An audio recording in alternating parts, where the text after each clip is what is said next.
Hello and welcome. I'm Fiona Williams and I work in the Department of Geography and International Development.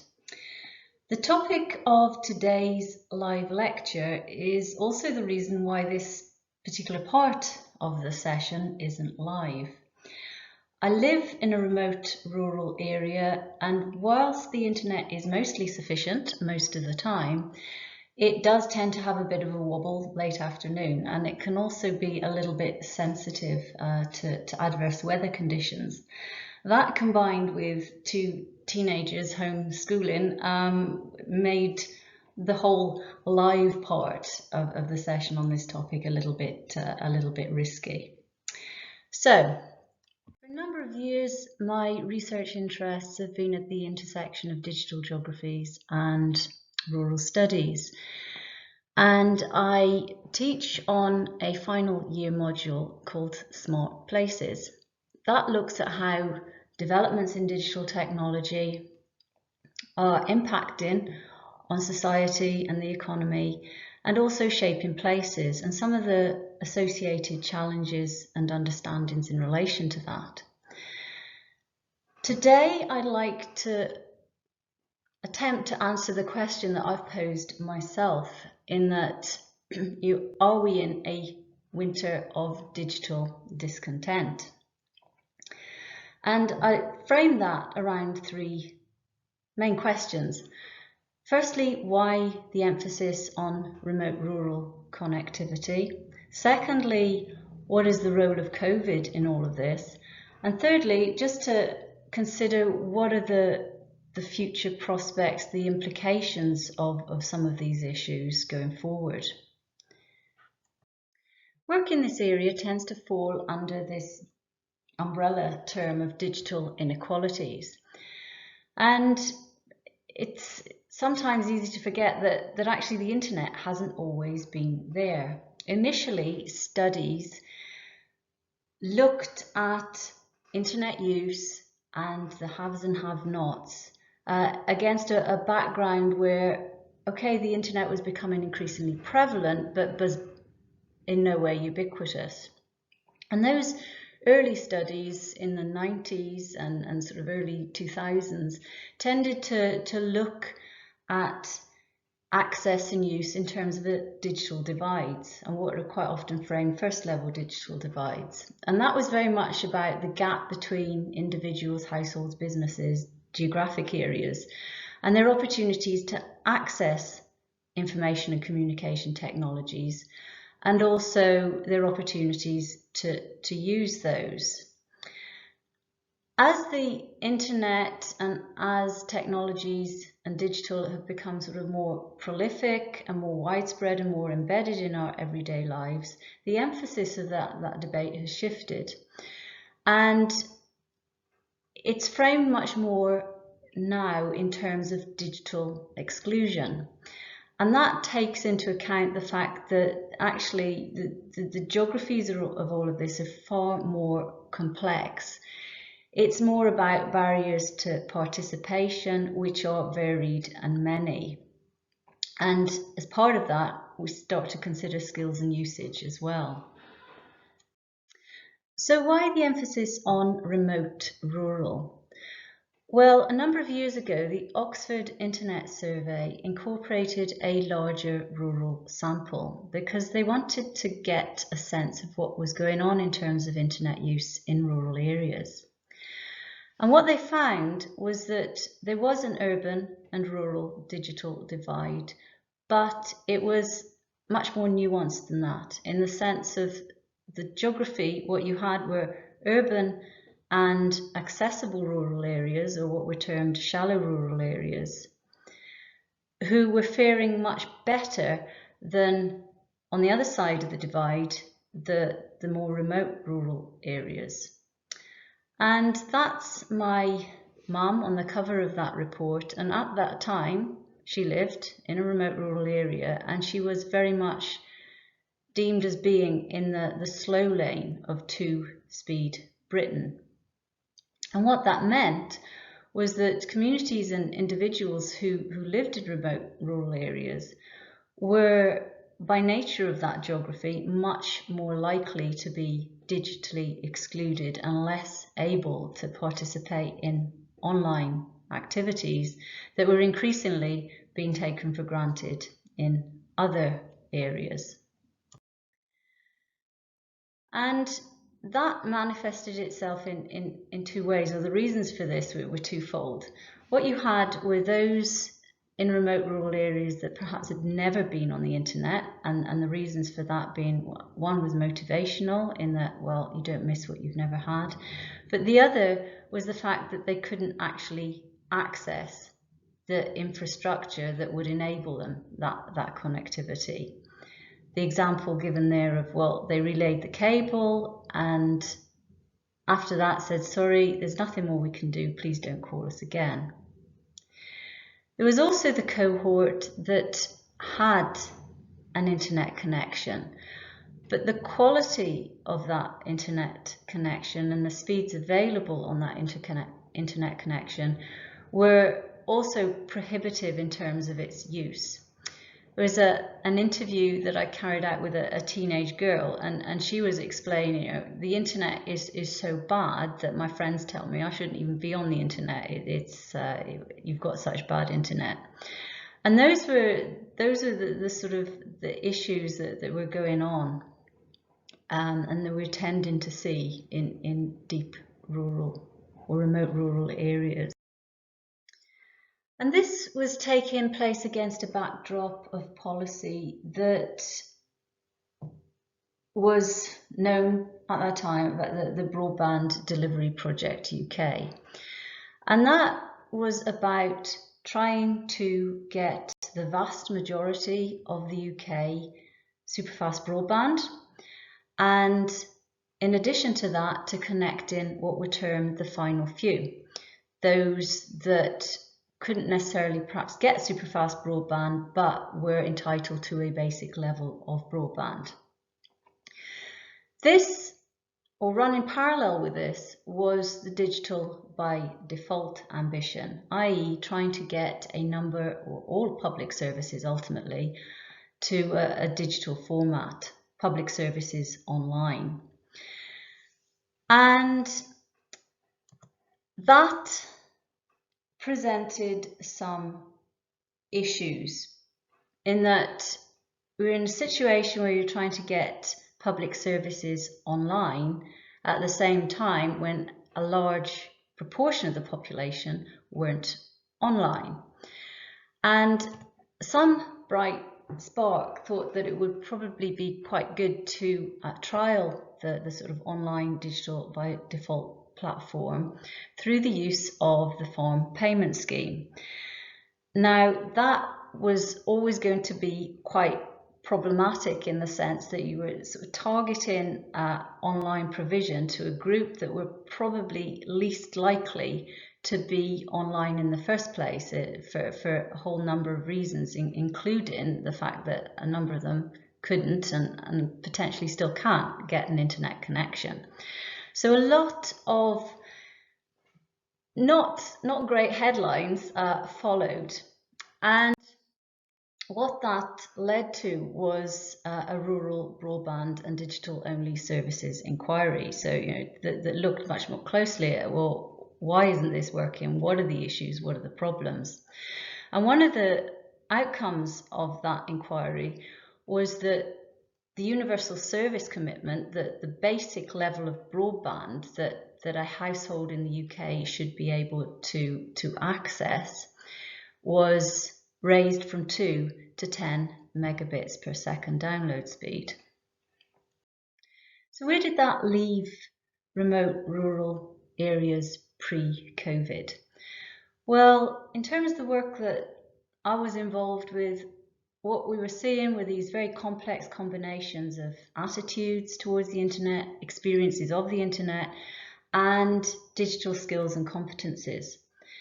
Overall, very much a willingness to engage, but the motivations for that engagement were very much related to quite variable requirements of the internet. This idea of a user and non-user binary is also we're finding that to be increasingly redundant, in that what we're starting to see much more were constrained users, either those that weren't fully engaged, and a growth in this idea of, sort of proxy usage. So if people were constrained, they would try to find ways around it through proxy users, whether that was family, friends, neighbours, and what have you. And also what was quite problematic is this wider social discourse, this assumption really that everybody can do this, everybody can access the internet, can't they? And that almost starts to make the issue or the divide sort of more acute, in the sense that actually the people that haven't got such good internet access tend to be very much left behind. And how then do you best support those in that situation whilst the rest of society is sort of flying ahead? And there are various smart solutions. I mentioned at the beginning involvement with a Smart Places module, but these are evolving. And again, December 2020, the latest Connected Nations report from Ofcom. Whilst there has been a lot of work done to get the UK connected, and they're sort of seeing year-on-year increases in that respect, there are, and the key here is to quote, a small but significant number of UK properties still cannot access decent broadband. There's still mobile not spots. I can't get a mobile signal in the house where I live here. No point in calling me. And there are still premises that lack decent fixed broadband and/or 5G. And that, when you've got a society that's become increasingly dependent and the internet is so much a part of everyday life, poses a big problem. If anybody is interested in the situation in their local area, there are numerous dashboards, data dashboards around now that can cast light on some of this. And we have the Connected Nations itself. It's an interactive report, so if you are able and you do have access, you can go in and take a look at that. And there's also the House of Commons Library constituency data dashboard. The purple areas on that table indicate the worst 10% of areas in the UK. I live on one of those rows, or in the area of one of those rows. So again, what we're finding is that it's not the access to the internet as such, it's the access to the quality and fit for purpose internet in terms of remote rural areas. So the COVID context has done two things. It has pushed society online and simultaneously exposed the fault lines in terms of the issues that I've been talking about.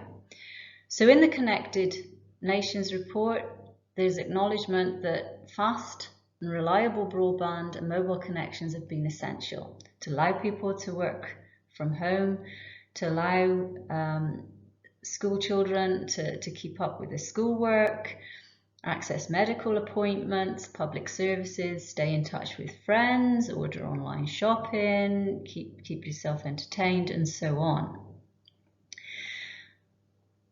What that then means is highlighted for remote rural areas, or an example of is highlighted here in this BBC News piece, where it's village life is abysmal without broadband. And on taking a look at that article, that item there, it's not that the residents of the village don't have broadband, but they're speeds, the quality of their broadband connections effectively make them feel cut off. And there are lots of examples provided of the fact that they can't do what the Ofcom report has said that we should all be able to do, and what people have been doing. So to go back to the original question, are we in a winter of digital discontent? That clearly depends, and there are clearly some that are very unhappy with this digital connectivity situation. And there are two mediating factors here. Firstly, as obvious as it might sound, but the capability of the infrastructure. Is it fit for purpose, and does it allow the user to do what they need and want it to do? In the situation of the residents of Pandy in the BBC News item, clearly it doesn't. The second element there is the perceived economic and social value of digital engagement. And undoubtedly, as COVID has sort of impacted on all of our lives, that economic and social value of engagement has increased. And I think that is very much here to stay. And for those that the situation isn't so good, then we're starting to hear much more about it. We've heard a lot in terms of children's access to education, online resources, for children, school children and students. We've also heard about the sort of mental health elements of the internet and its importance in terms of being able to sort of stay in touch, to feel a little bit connected with the outside world. And there have been calls for sort of more responsiveness to the digital access challenges that have been posed. Now, admittedly, a lot of these aren't just rural issues, but they are clearly relevant to the situation, or to the connectivity situation that is going on in remote rural areas as well. So some parting thoughts really in terms of what this might mean for rural prospects and digital inequalities and geographies going forward. COVID might present an opportunity for rural areas, in that we're already beginning to see in the property market, for example, reports about people looking for more space, looking for greater access to the countryside and so on. And that coupled with, or that demand coupled with smart rural developments that are looking to sort of roll out technology more widely and embed those in some of the sort of sectors and growth sectors in rural areas, may lead to what has been termed this rural renaissance. However, this is contingent on rural digital connectivity. Increasingly, there is a sense that as much as people may want to move to a rural setting, that isn't particularly practical now, or isn't practical without sufficient connectivity. And in terms of the geographies of digital connectivity, I think we're moving forward again. I think it's gone very much from this idea of digital divides to digital exclusion, and more we're going to hear about digital poverty. It's already starting to sort of permeate into the headlines and getting quite a lot of attention from the perspective of school children and students. But I think, as with other sort of narratives in relation to disadvantage and poverty, there is a spatial component to this as well. And myself and colleagues in geography are beginning to try to unpack some of these issues and look at what this might mean going forward. So on that note, I'd just like to say thank you for listening and your patience in terms of the pre-recorded element of this, and I will do my best to answer any questions that you may have. Thank you.